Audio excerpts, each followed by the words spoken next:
Hello everyone, मैं नीलम तिवारी आप सभी का मैग्नेट ब्रेन्स में बहुत बहुत स्वागत करती हूँ। जैसा कि मैग्नेट ब्रेन्स हमारा एक ऐसा चैनल है जहाँ पर आपको 4th क्लास से 12th क्लास तक का सारा स्टडी मटेरियल बिल्कुल फ्री अवेलेबल करवाया जाता है।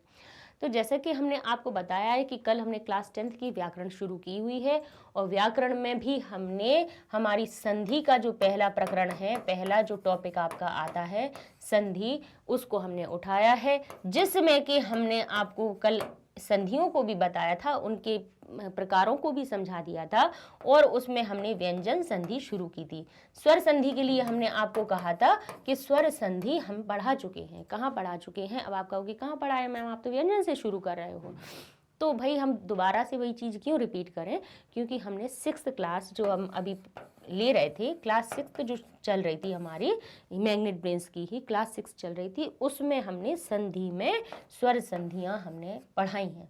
तो हमने आपसे कह दिया था कि अगर किसी को स्वर संधि में कोई डाउट हो तो वो आप क्लास 6 संस्कृत की व्याकरण की जब प्लेलिस्ट खोलेंगे तो उसमें आपको 5 संधियां मिल जाएंगी। प्रमुख जो 5 होती हैं 5 उसमें हमने बताई हैं। तो हमने स्वर के लिए हमने वीडियो ना बना के भाई क्यों अपना टाइम खराब करो, जब अपने पास ऑलरेडी वो चीज़ है तो अपन वहाँ से देख सकते हैं। तो स्वर संधि हमारी वहाँ मिल जाएंगी और व्यंजन संधि हमने शुरू की, और जिसमें कि हमने पहली अपनी इष्टुत्व, ये चीज़ हम क्यों बता रहे हैं, क्योंकि कल जब हमने वीडियोस बनाए थे तो उसमें क्या था कि यहाँ पे क्लास डिफाइन नहीं था, क्लास 10th नहीं था, तो बच्चे नहीं समझ पा रहे होंगे कि ये हमारी क्लास 10th के लिए मैम पढ़ा रही हैं या किस क्लास के लिए पढ़ा रही हैं। ठीक है, इष्टुत्व हो गया था, फिर हमने कल आपको जशत्व संधि भी बता दी थी और आज हमने आपको अनुनासिक संधि भी बता दी। ठीक है, अनुनासिक, ये 4 संधियां अपनी हो चुकी हैं। ठीक है, इष्टुत्व क्यों कहते हैं? इश्चुह का भाव आ जाए, यानी श और च का जब भाव आ जाए वहां पे हमारी क्या हो जाती है? इष्टुत्व, यानी श और चा वर्ग जहां दिखेगा वो हमारा क्या होगा? इष्टुत्व होगा। जहां इष्टुत्व हो जाए यानी आधे श और टा का जहां हमारा भाव होता है, यानी टा वर्ग के अक्षर जहां हमें दिखते हैं, तृतीय वाला वर्ण दिखता है, वो हमारा इष्टुत्व हो जाता है।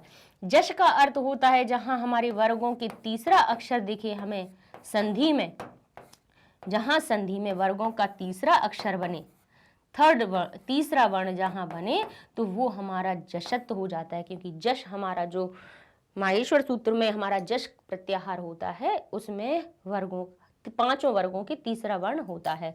फिर हम कहें अनुनासिक का अर्थ होता है 5वां वर्ण, अंतिम वर्ण, हर वर्ग का अंतिम वर्ण, वो हमारा कहलाता है क्या? अनुनासिक। ये हमारी 5 संधियां, 4 संधियां हो चुकी हैं, जिनमें कि हमने आपको बताया है कि जशत्व और अनुनासिक आपकी एग्जाम से रिलेटेड सबसे महत्वपूर्ण संधियां हैं। ठीक है, जिनका टॉपिक आपको कैसे लिखा हुआ मिलेगा आपको कि उसमें उन्होंने शॉर्ट में पूछ लिया, आपसे डिटेल नहीं पूछी है, क्योंकि हमने आपको बताया कि जशत्व क्या करता है? हर व्यंजन वर्ण को तीसरा वर्ण बना देता है ना। पहले, दूसरे, तीसरे, चौथे वर्ण को, अंतिम को छोड़ के 4 जो हर वर्ग के वर्ण होते हैं उनको क्या बना देता है? तीसरा बना देता है, कोई भी स्वर या व्यंजन उसके बाद आए तो।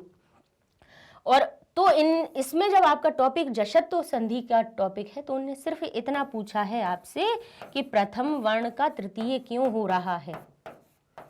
ठीक है, लेकिन जशत्व संधि डिटेल है, वो भी बताना जरूरी है कि सिर्फ प्रथम वर्ण तृतीय नहीं होता है, पहला, दूसरा, तीसरा और चौथा, 4 वर्ण के बाद यदि कोई स्वर व्यंजन आता है तो वो तीसरे में ही कन्वर्ट होता है, ये जशत्व संधि कहती है। लेकिन आपसे ये 4 नहीं पूछे गए, तो आपसे सिर्फ कह दिया है कि पहले वर्ण को तृतीय कैसे करा गया, तो आपको समझा दिया है हमने लास्ट वीडियो में।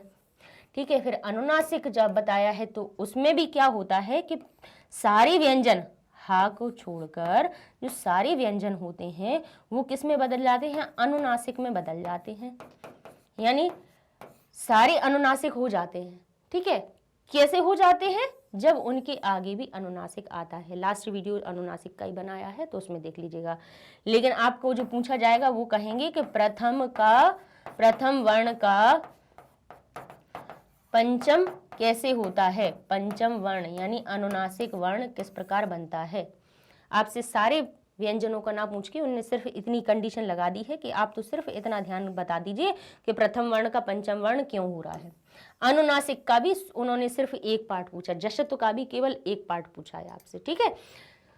तो ये हम बताते जा रहे हैं और दोनों आपको बता दिए कि इनमें से जशत्व और अनुनासिक आपकी एग्जाम से के हिसाब से आपकी बहुत इंपॉर्टेंट है, और बाकी की ये हम क्यों बता रहे हैं वो भी हमने आपको रीज़न बताया है कि आपके अभ्यास कार्यों में जो संधि है, हमारे जो पाठ हैं 1 से 11 तक, उनके बीच में जो अभ्यास कार्यों में संधि है ना, वो सबसे मिलती जुलती हुई आएंगी। ऐसा नहीं होगा कि वो सिर्फ जशत्व और अनुनासिक की आए, उनमें सबका व्यंजन संधियों का, यानी हर प्रकार की संधि का उसमें समावेश है। तो आपको सब तरह की संधि पता होनी चाहिए, तभी आप उनको पूरा सही तरह से कर पाओगे। तो हम चलते हैं इसमें 5वीं पे, चरत्व संधि, जिसको का सूत्र है खरी च। तो चरत्व लिखा हुआ है, यानी चर और त्व, यानी चर का जहां भाव आए वो हमारी हो गई संधि। चरत्व जैसे पुरुषत्व, पुरुषत्व, स्त्रीत्व, ये त्व शब्द आ जाए, यानी पुरुष का भाव आ रहा है तो पुरुषत्व हो गया, स्त्री का भाव आ रहा है तो स्त्रीत्व हो गया। यहाँ चर का भाव आएगा, यानी चर जब अंत में बनेगा तो वो हमारा चरत्व संधि कहलाएगी। अब उसका सूत्र कहता है कि खरी च, खरी क्या हो जाए, च हो जाए। अब ये पता है किसका टुकड़ा है छोटा सा, कौन सी संधि का टुकड़ा है ये हमारी पार्ट है, कौन सी संधि का, जशत्व संधि का। किसका पार्ट है, जशत्व संधि का। अब हम इसको जशत्व संधि कह रहे हैं तो कोई कंफ्यूजन तो नहीं है, अब आपको समझा दी ना आपको। जशत्व क्या सूत्र होता है इसका, झलाम जशो अंते, झलाम जशंते या झलाम जशो अंते, यही थी। तो जश का भाव हो रहा था इसलिए जशत्व थी।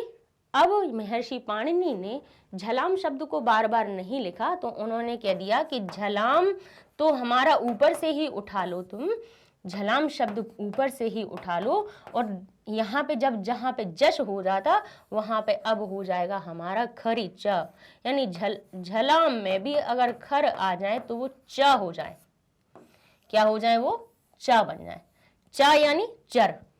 अब हमारे पास कितने हैं, 3 प्रत्याहार हैं, कौन कौन से, झल, खर और च। च हमारा बनता है चर से, चर प्रत्याहार, ठीक है। अब 3 प्रत्याहार हैं, 3 प्रत्याहारों को समझने के लिए थोड़ा सा हमें उस पर ही चलना पड़ेगा। कहाँ पे, अपने माहेश्वर सूत्र पे।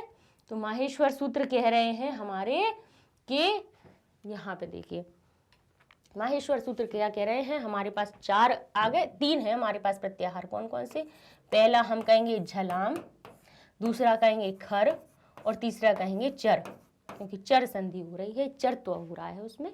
तो झलाम में आपको पता है कि पहला, दूसरा, तीसरा और चौथा, और श, श, स और ह,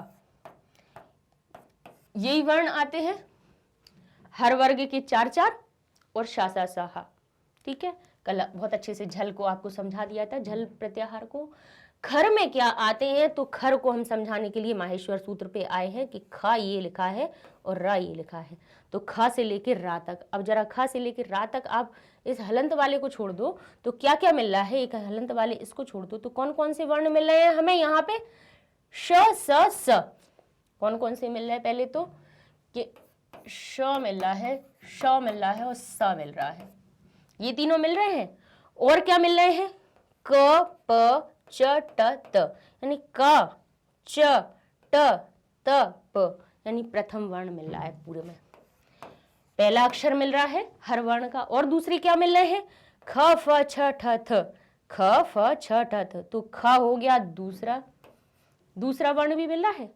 अगर हर वर्ग का देखें तो क के बाद ख, ग के बाद च के बाद छ, टा के बाद ठ, ता के बाद थ, और प और फ, 2 वर्ण मिल गए, यानी पहला और दूसरा मिल रहा है क, ख, प, फ, हमारा च, छ, ट, ठ, त और थ। तो खर प्रत्याहार के अंदर हमें 2 वर्ण मिल रहे हैं, एक तो हर वर्ग का पहला अक्षर मिल रहा है और दूसरा मिल रहा है। और क्या मिल रहे हैं हमें, 3 ये सा मिल रहे हैं, 3 तरह के सा मिल रहे हैं।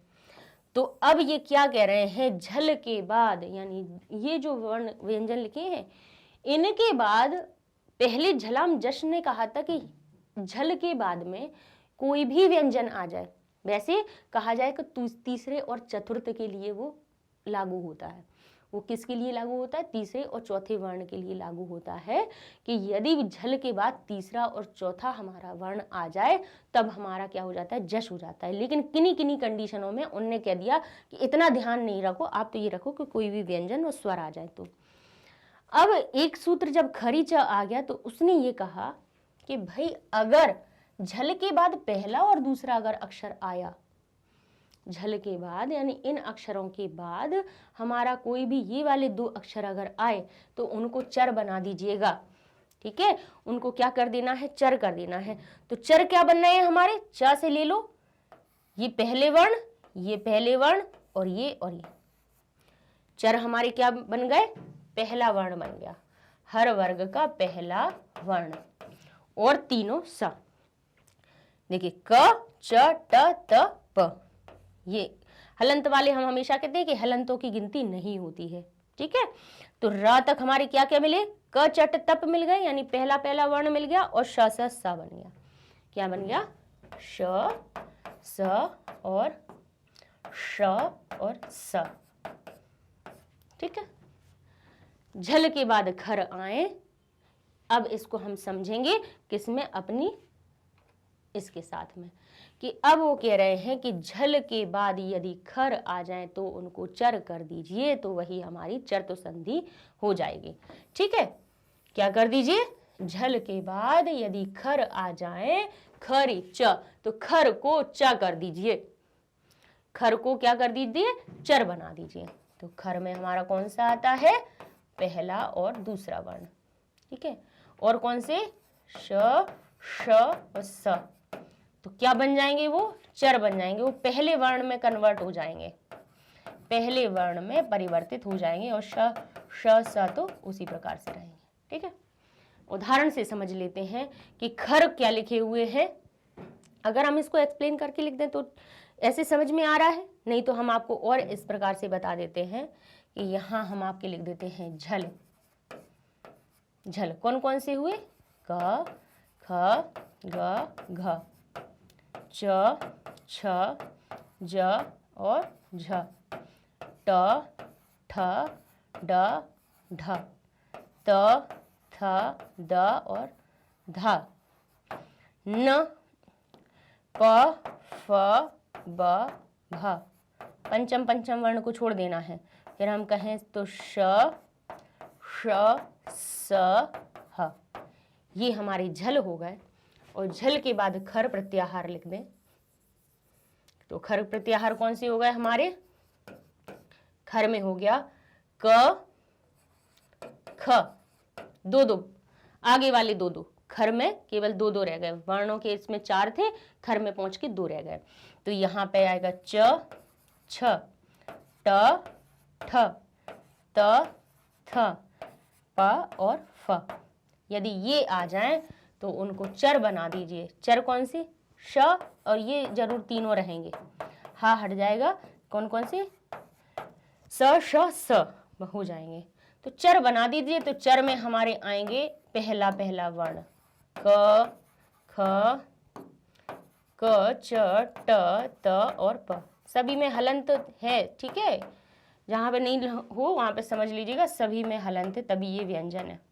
ठीक, ये हमने जब वर्ण पढ़ाए हैं तब भी आपको बताया कि हलंत कब लगता है? जब हमारा व्यंजन होता है। वो जब पूरा व्यंजन लिख जाए तो समझ लीजिए उसमें स्वर मिला, तभी वो पूर्ण बना।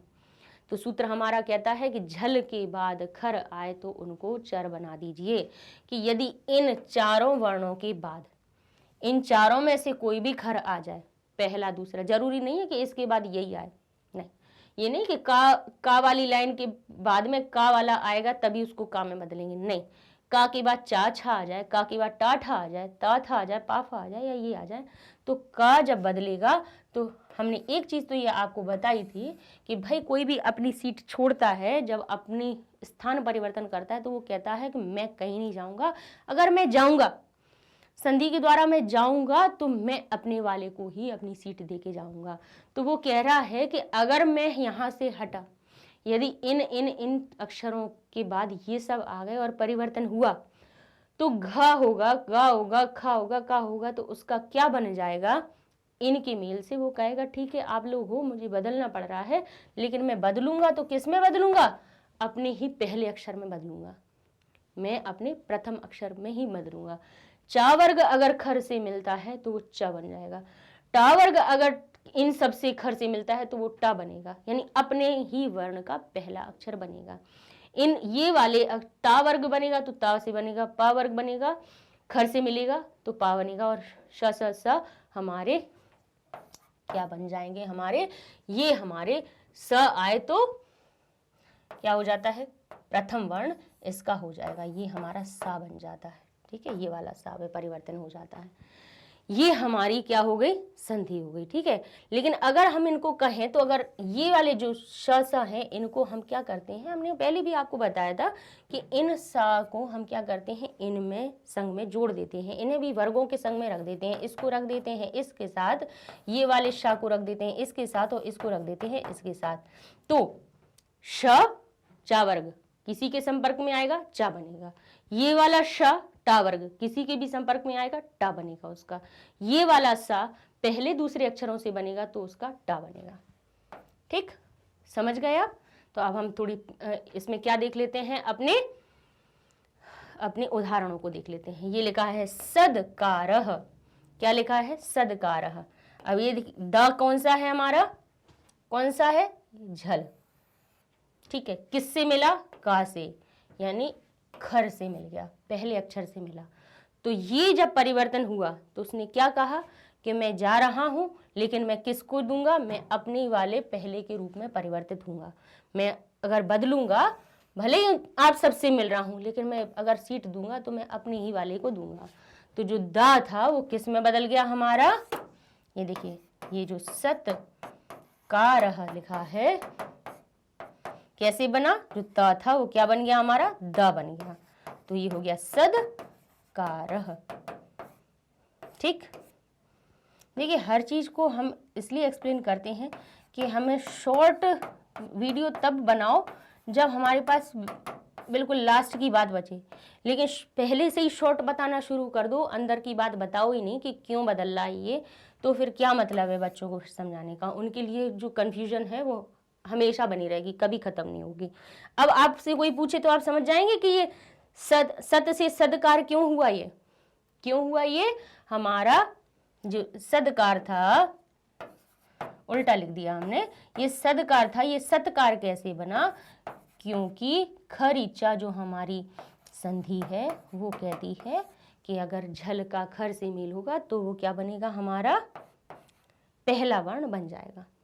ठीक है, पहले वर्ण कब बनते हैं, जब खर आ जाए, यानी पहला और दूसरा अक्षर इधर लिखा होगा तो। आगे देखते हैं, लभ्यते, लभ्यते।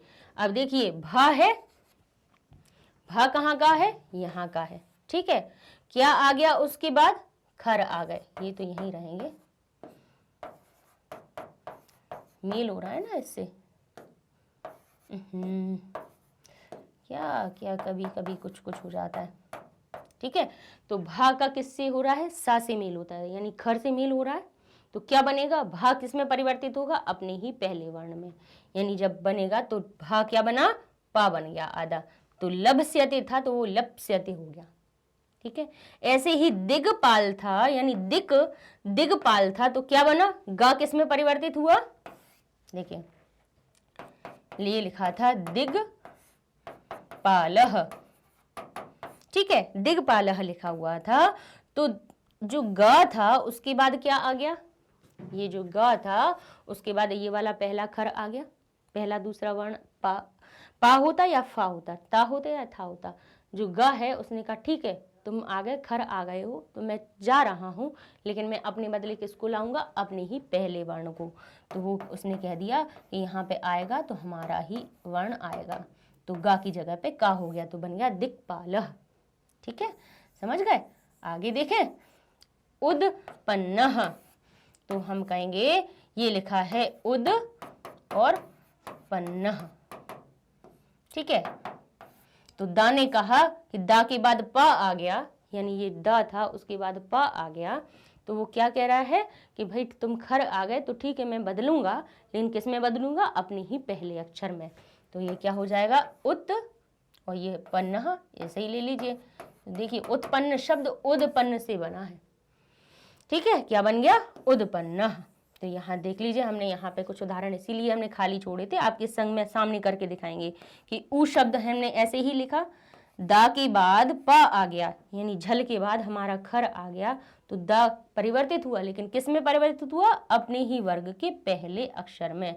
तो हम इसको ऐसे भी लिख सकते हैं कि उत्पन्नः, लेकिन हम ऐसे भी लिखेंगे तो वो ज़्यादा सही लगेगा, क्योंकि हमें पता है कि आधा व्यंजन कैसे लिखा जाता है। इसका भी अर्थ वही है, आधा व्यंजन, लेकिन हमने आधा करके लिखा तो ज़्यादा अच्छा लगता है, उत्पन्नः। अब कहें तज छिवः, क्या बना है, तो यहाँ पे हम लिख देते हैं इसको उत्पन्नः। समझ में आ गया, क्यों उत्पन्न है, यानी दाता क्यों हुआ, खरीचा से।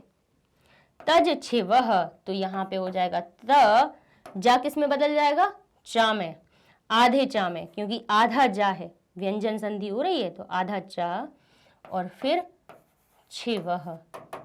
अब आप कहोगे कि आपने छा की मात्रा चा के आगे से क्यों चढ़ाई, तो भाई एक चीज समझ लीजिए कि अगर हम ये चा हमारा आधा लिखा हुआ था और ये छा की मात्रा यदि हम यहाँ से चढ़ाते तो वो क्या लगती कि चा पे रा की रेख चढ़ी हुई है ना।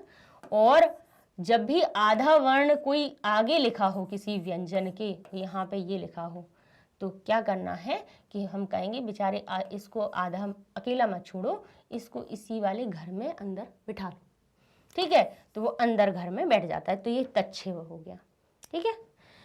आगे देखें, वृक्षाद पतति, तो वृक्षाद, तो क्या लिखा है ये, वृक्षाद, और लिखा है पतति, ठीक है। तो दा का मेल किससे हो रहा है, पा से हो रहा है, खर से मिल रहा है, तो ता बदलेगा किसमें, दा किससे बदलेगा, अपने ता से बदलेगा, तो क्या बन जाएगा यहाँ पे, वृक्षात पतति, बस उसको पूरा लिख लीजिए, हो गई संधि, वृक्षात पतति बन गया यहाँ पे, ठीक है, दा की जगह ता बन गया। ऐसे भी लिख सकते थे कि ता में हलंत लगा के ना लिखते, हम ऐसे भी लिख सकते थे कि आधा ता लिख देते, तो हम ऐसे लिख सकते हैं कि देखो, वृक्षात, दा की जगह आधा ता लगा दिया और हमने लिख दिया पतति, ठीक है। ऐसे ही तदफलम, तो क्या हो जाएगा इसका, तत्फलम। ऐसे ही तत्परः, तो क्या हो जाएगा, तत्परः। अगर आधा व्यंजन ता लिखा दें तो भी ठीक है, आधा ता ऐसे लिख दें तो भी सही है, तो दोनों तरह से हमारी ये संधि हो जाती है, ठीक है। खरीचा का अर्थ क्या होता है, झल, यानी पहले, दूसरे, तीसरे और चौथे वर्ण और चारों सा को ले लो, तो इनके बाद यदि पहला और दूसरा अक्षर आए वर्गों का, तो उसको प्रथम अक्षर बना दीजिए, ठीक है, उसी वर्ग का वर्ग के बाद अगर खर है तो का वर्ग का ही पहला अक्षर का बनेगा, इसके बाद यदि कोई खर है तो इसका चा ही बनेगा, जा के बाद जा के स्थान पे चा बन जाएगा, झा के स्थान पे चा बन जाएगा, छा के स्थान पे छा, ठीक है। तो ये हमारी हो गई कौन सी संधि, अपनी व्यंजन संधि का एक और पार्ट हमारा पूरा हो गया, चर्तु संधि, ठीक है। चर्तु संधि यहाँ पर हमारी समाप्त हो गई, समझ में आ गया इतना। तो अब हम नेक्स्ट वीडियो में चलेंगे और किस पे मिलेंगे, हम अपने एक और नई संधि के साथ में, इसमें अब 2-3 और हैं संधियाँ जो आपकी महत्वपूर्ण हैं, उन्हें हम आपको बता देंगे, फिर उसके बाद हम अपने कल से नए टॉपिक पे चलेंगे, ठीक है। तब तक के लिए धन्यवाद।